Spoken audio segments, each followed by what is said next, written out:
ચાલો વિદ્યાર્થી મિત્રો, છઠ્ઠું ચેપ્ટર 12મા ધોરણનો ઇલેક્ટ્રોમેગ્નેટિક ઇન્ડક્શન એટલે કે વિદ્યુત ચુંબકીય પ્રેરણ, જેનો આજે પહેલો લેક્ચર છે. 12મા ધોરણમાં આપણે અત્યાર સુધી 5 ચેપ્ટર ફિનિશ કર્યા છે અને તમને કીધેલું તે મુજબ કે આપણા વિજ્ઞાન પ્રવાહના સિલેબસમાં 12મા ધોરણમાં પ્રથમ આખો ભાગ ઇલેક્ટ્રોડાયનેમિક્સનો છે. તો ઇલેક્ટ્રોડાયનેમિક્સનું આ એક રીતે જોવા જઈએ તો છઠ્ઠું યુનિટ. સૌ પ્રથમ તો આપણે પહેલાં 2 ચેપ્ટરોમાં વિદ્યુત ભારોને સ્થિર રાખેલા હતા અને એને આસપાસ સ્થિર વિદ્યુત ભારોને કારણે ઉત્પન્ન થતી અસરો, જેમ કે વિદ્યુત ક્ષેત્ર વિશે આપણે અભ્યાસ કરી ગયા પ્રથમ 2 ચેપ્ટરમાં, જેમનું નામ હતું વિદ્યુત ભારો અને વિદ્યુત ક્ષેત્ર અને સ્થિત વિદ્યુત સ્થિતિમાન. તો એમાં આપણે જોઈ ગયા કે વિદ્યુત ભારો કેવા હતા, સ્થિર રાખેલા હતા અને એની અસરો વિશે અભ્યાસ કરેલો. ત્યારબાદ આપણે ત્રીજા ચેપ્ટરમાં વિદ્યુત પ્રવાહમાં વિદ્યુત ભારોને શું કરેલું હતું, ગતિ કરવા માટે મુક્ત કરેલા હતા. માટે વિદ્યુત ભારોની ગતિ થતી હતી અને ગતિને કારણે જે રચાતો હતો તેને આપણે પ્રવાહ કીધેલો હતો અને આખું ચેપ્ટર આપણે વિદ્યુત પ્રવાહ વિશે અભ્યાસ કરેલો. પણ પછી ચોથા અને 5મા ચેપ્ટરમાં આપણે આ પ્રવાહ રચાય, કોને કારણે પ્રવાહ રચાય, તો ગતિમાન વિદ્યુત ભારોને કારણે જે પ્રવાહ રચાય તેને કારણે ઉત્પન્ન થતી અસરોમાં આપણે ચુંબકીય ક્ષેત્રની વાત કરેલી હતી. એટલે અત્યાર સુધીનું સારાંશ જોઈએ તો સ્થિર વિદ્યુત ભારો વિદ્યુત ક્ષેત્ર ઉત્પન્ન કરે છે, જ્યારે ગતિમાન વિદ્યુત ભારો ચુંબકીય ક્ષેત્ર ઉત્પન્ન કરે છે. ઓકે, બટ શું આનાથી વિરોધી કોઈ પ્રક્રિયા શક્ય છે? જેમ કે આપણે વાત કરી તેમ કે ગતિમાન વિદ્યુત ભારો શું ઉત્પન્ન કરે, ચુંબકીય ક્ષેત્ર. તો શું ચુંબકીય ક્ષેત્ર દ્વારા વિદ્યુત ભારોને ગતિમાં લાવી શકાય કે નહીં, તે પ્રશ્ન છે. કુદરત હંમેશા પ્રકૃતિ કેવી છે, સમમિતિ ધરાવે છે. એટલે એક પ્રક્રિયા છે તો એની ઉલટી પ્રક્રિયા પણ પોસિબલ હોવી જોઈએ. તો સામાન્ય આપણા જેવા જ કોઈ માણસના મગજમાં પ્રશ્ન આવ્યો હશે કે જેવી રીતે ગતિમાન વિદ્યુત ભારો ચુંબકીય ક્ષેત્ર ઉત્પન્ન કરે છે, તેવી રીતે શું ચુંબકીય ક્ષેત્ર દ્વારા વિદ્યુત ભારોને ગતિમાં લાવી શકાય કે નહીં. અને જો આવું થતું હોય, એટલે કે વિદ્યુત ભારો ગતિમાં આવતા હોય તો પ્રવાહ રચાય અને એને આપણે ઇલેક્ટ્રિસિટી કહીએ છીએ. તો શું આ હકીકત હશે કે કેમ, તે આપણે આ ચેપ્ટરમાં ચકાસવાનું છે. સો એના માટે ફેરાડે એક્સપેરિમેન્ટ કરેલા હતા, તેનો આપણે એક્સપેરિમેન્ટ જોઈએ. આપણે શું ચકાસવા જઈ રહ્યા છીએ કે ચુંબકીય ક્ષેત્ર દ્વારા શું વિદ્યુત ભારોને ગતિમાં લાવી શકાય છે, એટલે કે પ્રવાહ મેળવી શકાય છે કે નહીં, તે અંગેનો એક બહુ સિમ્પલ પ્રયોગ અહીંયા ફેરાડેએ દર્શાવેલો છે. 2 કોઇલ લીધેલી છે. એક એક્સ કોઇલ છે, ગૂંચળું તમે કહી શકો કોઇલને. એને આપણે કોની સાથે જોડેલી છે, બેટરી સાથે. અને એક બીજી કોઇલ જે છે જેનું નામ આપેલું છે વાય, એને આપણે જોડેલી છે ગેલ્વેનોમીટર સાથે. પહેલા ગૂંચળાનો અને બીજા ગૂંચળાનો એકબીજાની સાથે કોઈ પણ પ્રકારનો સંપર્ક નથી. સંપર્ક નથી એટલે ખબર પડે ને, કોઈ ડાયરેક્ટલી પણ એ લોકો એકબીજાને સંપર્કમાં નથી કે આ વચ્ચે જે તમને રિંગ દેખાય છે આયરનની, એ એકચ્યુઅલી નરમ લોખંડની રિંગ છે, એના દ્વારા પણ સંપર્કમાં નથી. નરમ લોખંડની રિંગ એની ઉપર ટચ ના થાય એ રીતે વીંટાળેલી છે. ઓકે, એટલે આ પહેલી જે કોઇલ છે તે રિંગને આ રીતે જે વચ્ચેની રિંગ છે ને ટચ ના થાય તે રીતે વીંટાળેલી હશે.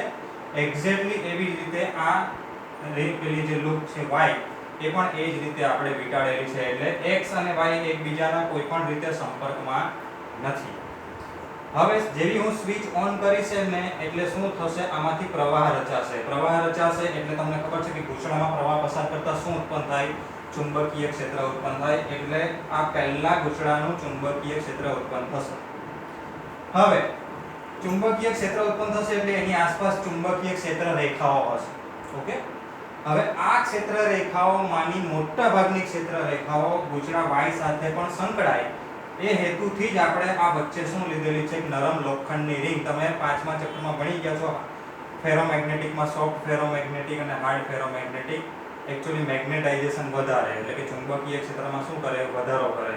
એટલે અહીંયા આ રિંગનો હેતુ માત્ર એટલો છે કે આનું જેટલું પણ ચુંબકીય ક્ષેત્ર ઉત્પન્ન થશે તે મોટા ભાગનું ચુંબકીય ક્ષેત્ર આની સાથે પણ સંકળાય, એ હેતુથી આપણે શું રાખેલી છે, આ વચ્ચે નરમ લોખંડની રિંગ રાખેલી છે. જો ડાયરેક્ટલી તમે રાખો તો આ ગૂંચળાને બહુ નજીક રાખવું પડે, અથવા તો એક ગૂંચળું નાનું અને એક ગૂંચળું એની ઉપર મોટા આંટાવાળું એ રીતે વીંટવું પડે કે જેથી મેક્સિમમ ચુંબકીય ક્ષેત્ર રેખાઓ આની સાથે સંકળાય.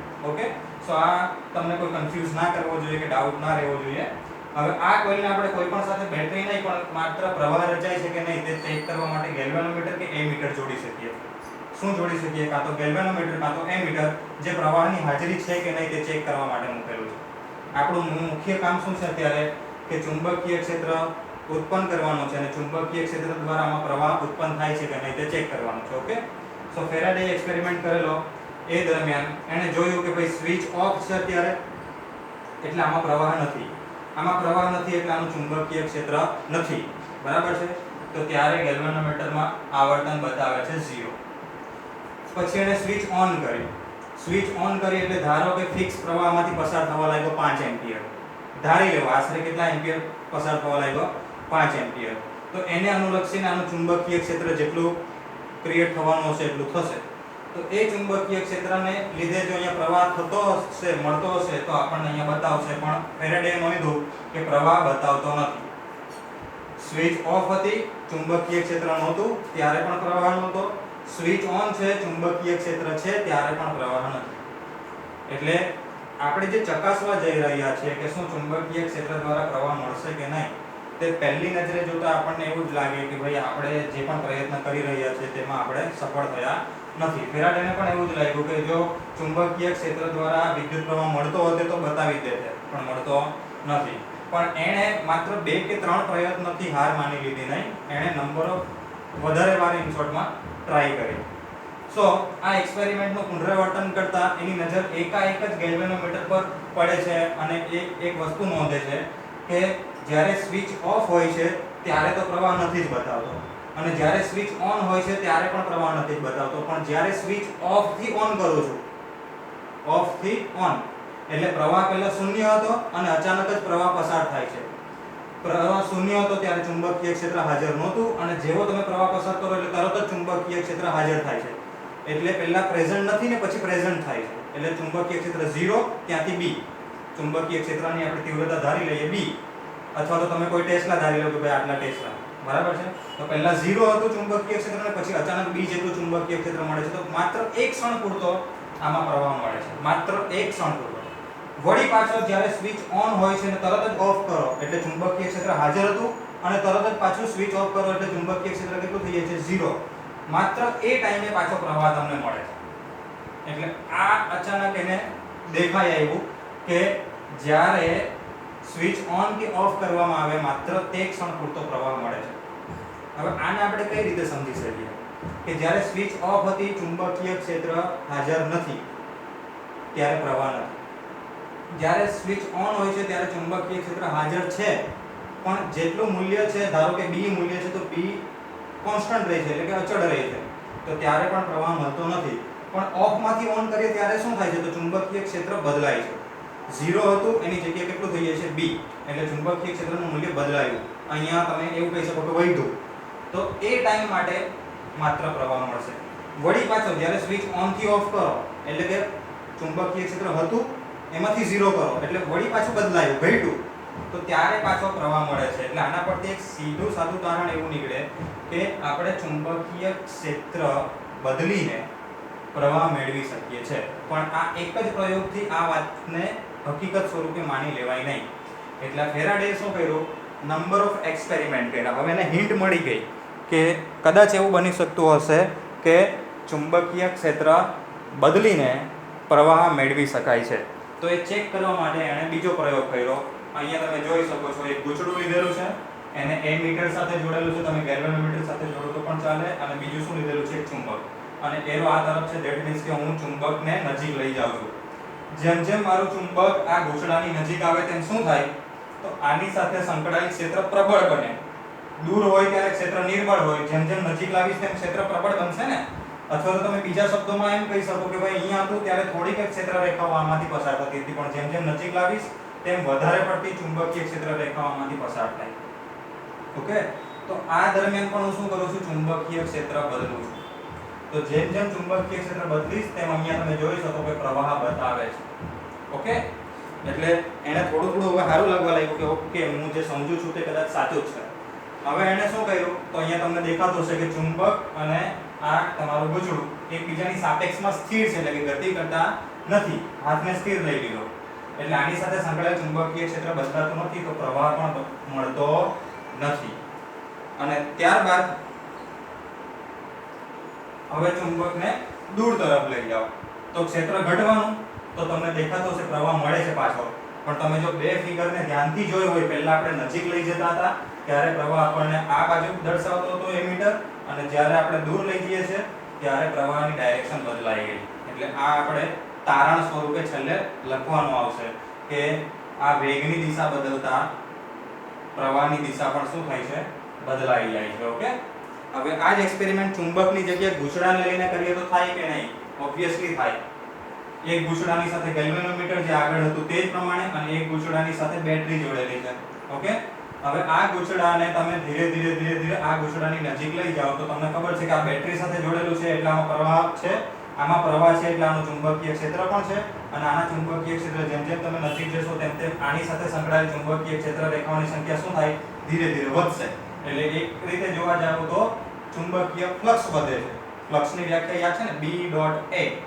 ઓકે, સો અહીંયા જેમ જેમ તમે ગૂંચળાને નજીક તરફ લઈ જાઓ તેમ તેમ ચુંબકીય ક્ષેત્રની તીવ્રતા વધે છે. ચુંબકીય ક્ષેત્ર બદલો છો એ રીતે કહેશો તો એ રીતે પણ ચાલશે, અથવા તો ચુંબકીય ફ્લક્સ બદલાય છે એ રીતે કહેશો તો પણ ચાલશે. તો ત્યારે ગેલ્વેનોમીટર આવર્તન બતાવે.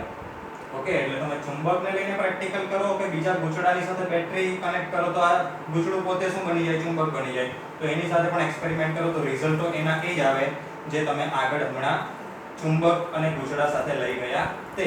હવે ફેરાડેએ આ દરમિયાન એક વસ્તુ બીજી પણ નોંધી કે જ્યારે હું આ ગૂંચળાને અથવા તો ચુંબકને ઝડપથી નજીક લઈ જાઉં તો આમાં પ્રવાહનું મૂલ્ય વધારે મળે છે, અને જો ધીરે ધીરે નજીક લઈ જાઉં કે દૂર લઈ જાઉં તો પ્રવાહનું મૂલ્ય ઓછું મળે છે. ઓકે, એટલે આપણો વેગ જે ખરો સાપેક્ષ ગતિનો વેગ, કે આ ગૂંચળાની સાપેક્ષમાં આ ગૂંચળું જે ગતિ કરે છે, નજીક આવે કે દૂર જાય છે, એની ઝડપ વધારવા ઘટાડવાથી પ્રવાહનું મૂલ્ય પણ વધે અથવા ઘટે. જો વધારે ઝડપથી લાવો તો પ્રવાહ વધારે મળે, ઓછી ઝડપથી લાવો તો પ્રવાહ ઓછો મળે. એટલે આ પણ એક તારણ છે અથવા તો પરિણામ છે આપણા પ્રયોગનું. તો આટલા પ્રયોગો કર્યા ફેરાડેએ, એના પરથી આપણે આ પરિણામોની ચર્ચા કરી શકીએ કે ગૂંચળું લઈ લો અને એક ચુંબક લઈ લો, એની વચ્ચે જો સાપેક્ષ ગતિ થતી હોય ને તો જ પ્રવાહ પ્રેરિત થાય. ઓકે, પછી સાપેક્ષ વેગનું મૂલ્ય વધારતા પ્રવાહનું મૂલ્ય વધે અને ઘટાડતા ઘટે છે. હમણાં આપણે ચર્ચા કરી.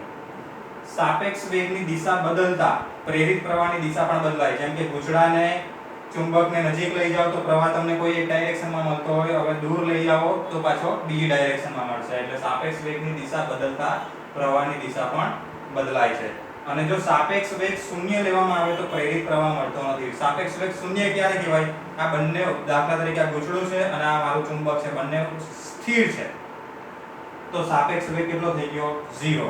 આની સાપેક્ષમાં આ વેગમાં નથી અને આની સાપેક્ષમાં ગૂંચળું વેગમાં નથી. પણ ધારો કે બંને ગતિ કરતા હોય, ધ્યાનથી જોજો, બંને ગતિ કરે છે, કાં તો આ ડાયરેક્શનમાં કાં તો આ ડાયરેક્શનમાં, એક સરખી ઝડપથી ગતિ કરતા હોય તો પણ બંને, આ ગૂંચળામાં બેસીને તમે પેલા ગૂંચળાને જો તમને પેલું 11મા ધોરણનો કોન્સેપ્ટ યાદ હશે કે બે ગાડી છે, બંને ગાડી એક જ સરખી ઝડપથી આગળ તરફ જાય છે, તો શું થાય? તમે આ ગાડીમાં બેસીને પેલી ગાડીને જો કે પેલી ગાડીમાં બેસીને આ ગાડીને, બંને એકબીજાની સાપેક્ષમાં કેવી દેખાય? સ્થિર. તો એને કહેવાય કે સાપેક્ષ વેગ શૂન્ય લેવામાં આવે ત્યારે પ્રવાહ મળતો નથી, કારણ કે ત્યારે ફ્લક્સ બદલાવાનો જ નથી, અથવા તો બીજા શબ્દોમાં કહેશો તો ક્ષેત્ર રેખાઓની સંખ્યા બદલાવાની જ નથી, એટલે પ્રવાહ મળતો નથી. એટલે અત્યાર સુધી આપણે જેટલું પણ જોઈ ગયા એના પરથી એકમાત્ર તારણ એવું નીકળે કે કોઈ પણ સંજોગોમાં તમારે જો પ્રવાહ મેળવવો છે તો શું કરવાનું?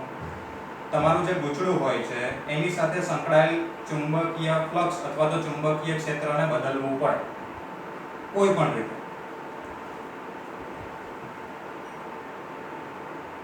ચાલો આ સ્લાઇડને આપણે છેલ્લે જોઈએ.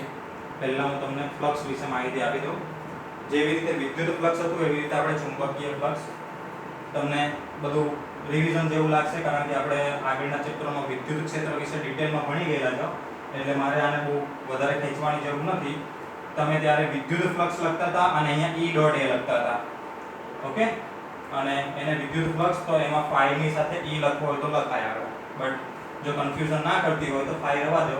તો flux phi is equal to B dot A. એટલે કોની પર આધાર રાખે છે? તો બી એટલે ચુંબકીય ક્ષેત્રની તીવ્રતા, પછી પેલી જે લૂપ લીધેલી હશે, ગૂંચળું લીધેલું છે એના આડછેદના ક્ષેત્રફળ, અને ડોટ ગુણાકાર એટલે cos થીટા એટલે બી અને એ વચ્ચેના ખૂણા પર પણ આધાર રાખે છે.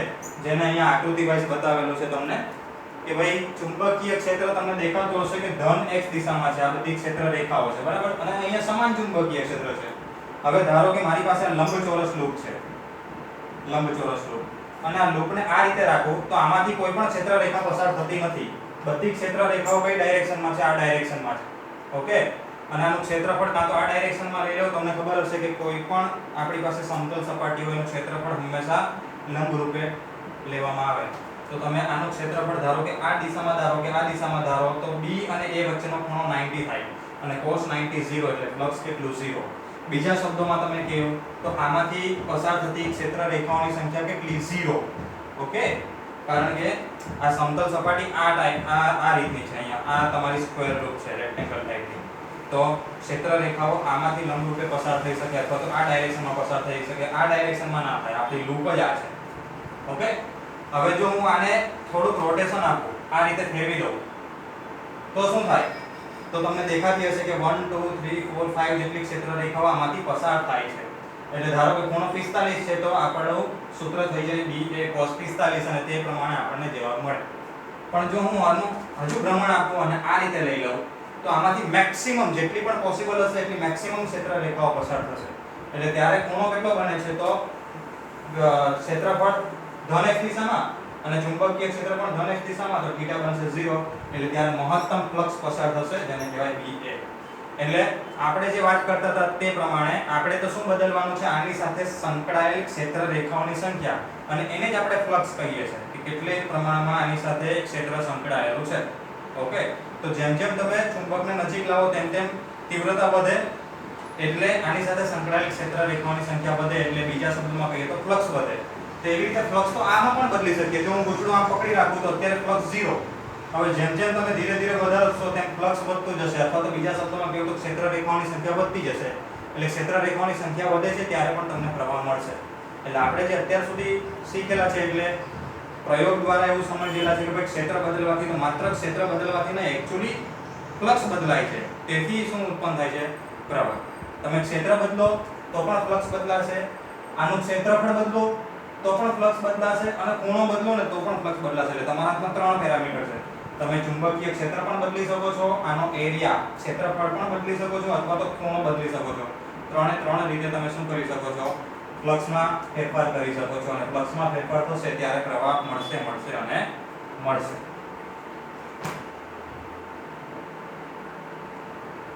ચાલો ફ્લક્સ વિશે થોડી ડિટેલમાં વાત કરી લઈએ. તો ફ્લક્સ, જો ચુંબકીય ક્ષેત્ર અસમાન હોય તો આપણે સરવાળો લેવો પડે. તમને ખબર છે બધું કે નાનો ખંડ વિચારવાનો, અને નાના ખંડ પૂરતો ચુંબકીય ક્ષેત્ર આપણે અચળ લઈ શકીએ. તો ત્યાં આપણે સૂત્ર વાપરીએ ફ્લક્સનું, તો b ડોટ આનું ક્ષેત્રફળ dA થશે, અને એનો ડોટ ગુણાકાર લેવાનો. આવા ઘણા બધા ખંડો વિચારવાના અને પછી સરવાળો લેવાનો, તો આપણને કુલ ફ્લક્સ મળે. ઓકે, સો આ બધા પેરામીટર તો તમને ખબર જ છે. હવે ક્યારે પોઝિટિવ ને ક્યારે નેગેટિવ? તો cos θ પર આધાર રાખે. એટલે θ 0 તો ફ્લક્સ પોઝિટિવ, અને θ 180 તો ફ્લક્સ નેગેટિવ. હવે θ કોની વચ્ચેનો ખૂણો છે? b અને a. તો આપણું ક્ષેત્રફળ તો હંમેશા લંબરૂપે બહાર જ હોય. એટલે જો ચુંબકીય ક્ષેત્ર રેખાઓ બહાર તરફ જ હોય તો શું થાય?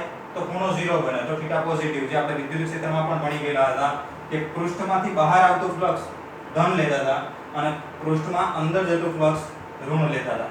એક્ઝેક્ટલી આ ખૂણા દ્વારા તમે સમજી શકો છો. વિદ્યુત ક્ષેત્રમાં જે રીતે હતું એવી જ રીતે અહીંયા ચુંબકીય ક્ષેત્રમાં. ઓકે,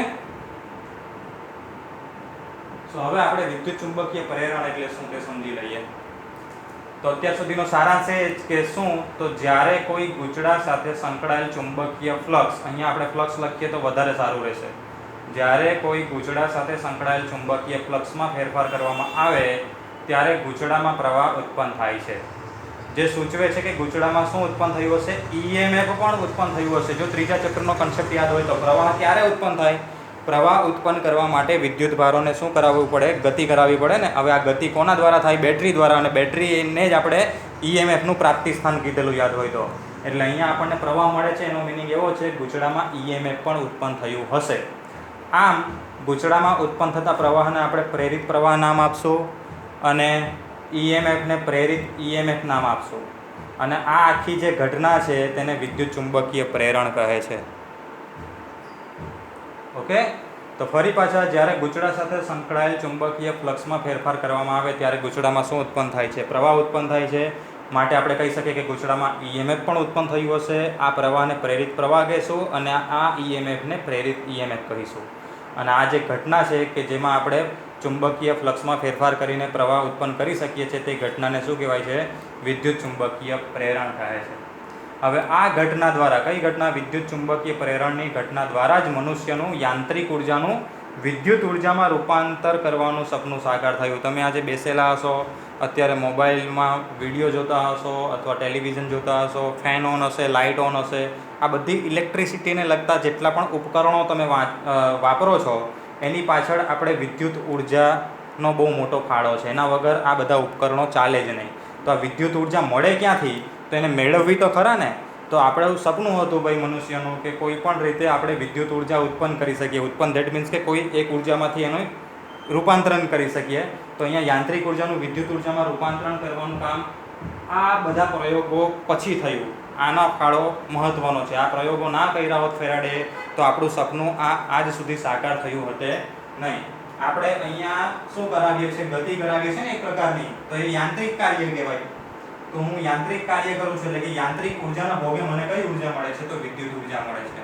એટલે આપણા મનુષ્યનું સપનું ભાઈ કે યાંત્રિક ઉર્જાનું વિદ્યુત ઉર્જામાં રૂપાંતરણ કરવાનું જે સપનું હતું તે માત્ર આ પ્રયોગો અને વિદ્યુત ચુંબકીય પ્રેરણની ઘટના દ્વારા જ સાકાર થયું. એટલે જ્યારે તમે આ બધા ઉપકરણો વાપરો ત્યારે એકવાર ફેરાડેનો આભાર માનવાનો ભૂલવાનો નહીં. પહેલા લેક્ચર પૂરતું આટલું ઇનફ છે. આપણે આજે માત્ર કઈ રીતે ફ્લક્સમાં, કયા ફ્લક્સમાં ભાઈ? તો ચુંબકીય ફ્લક્સમાં ફેરફાર કરીને પ્રવાહ અથવા તો EMF મેળવી શકીએ છીએ તેના પર આપણે ફોકસ હતું. હવે બાકીનું જે છે તે નેક્સ્ટ લેક્ચરમાં આગળ વધશું આપણે.